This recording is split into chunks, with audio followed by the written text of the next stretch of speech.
शाम के मुर्गा। जय हो दुर्गा। सवेरे के खसी शाम के मुर्गा। बासी भात खाए के काशी नहाए के राम नाम जपे के साझी खाली छेदवाली टोपे के।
अमीरम बाबा कोयलवर से एक सवेंद्र विकृष्णनाथ पुरस्कार का अदा फरमाते हैं मोना शर्मा जी को।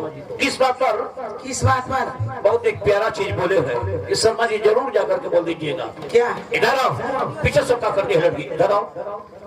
जो अपनी पत्नी से प्रेम करे उसे श्री राम कहते हैं। बाबा की कहना है अच्छा कि जो अपनी पत्नी से प्रेम करे उसे श्री राम कहते हैं। ऐसी ढेर औरतों से जो प्रेम करे उसे आशा राम कहते हैं। साचा डेरा सौदा में चल रहा था रात के रोज स्क्रीन अहनी प्रीत के चक्कर में गए जेल राम रही। लेकिन कोई दे रहा था गुप्त मंत्र, कोई दे रहा था गुप्त ज्ञान। धर्म के आड़ में भूल गए अपना मान सम्मान। जान जी क्या? रघुपति राघव राजा राम इज्जत लूट सो इनको कभी लगता घाम बेचारा, कभी न पड़ता बेराम। 70 वर्ष के उम्र में देखो इनका मुखड़ा पाकलया माजा मारसो सारा। प्रेम से बोलिया सारा महाराज की। कोई नहीं बोलेगा। काहे नहीं बोलेगा? इतना अच्छा आदमी थे। कितना लड़की लोग नसबंदी करके बेचारा छोड़ दिए। अच्छा आदमी नहीं थे नहीं भाई। जय हो दुर्गा। अच्छा जय हो दुर्गा। सवेरे के खसी शाम के मुर्गा। जय हो दुर्गा। सवेरे के खसी शाम के मुर्गा। बासी भात खाए के काशी नहाए के राम नाम जपे के साझी खाली छेदवाली टोपे के। लेकिन कहना जान दलो का कहना बा का बेचारे को हमारा में है करोड़ों सब चिंता हो ई राम रहीम के चेली नहीं हो। एक खातिर कहता ना पचकूला पुलिस परेशान भई खोजत चेलिनिया एगो भजन सुन ली कि प्रभु जय शिव ओंकार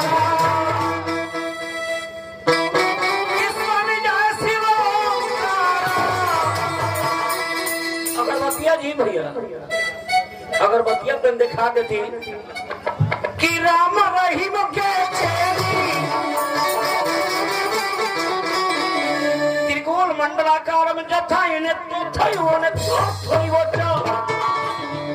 कि राम रहीम के चेली बचल से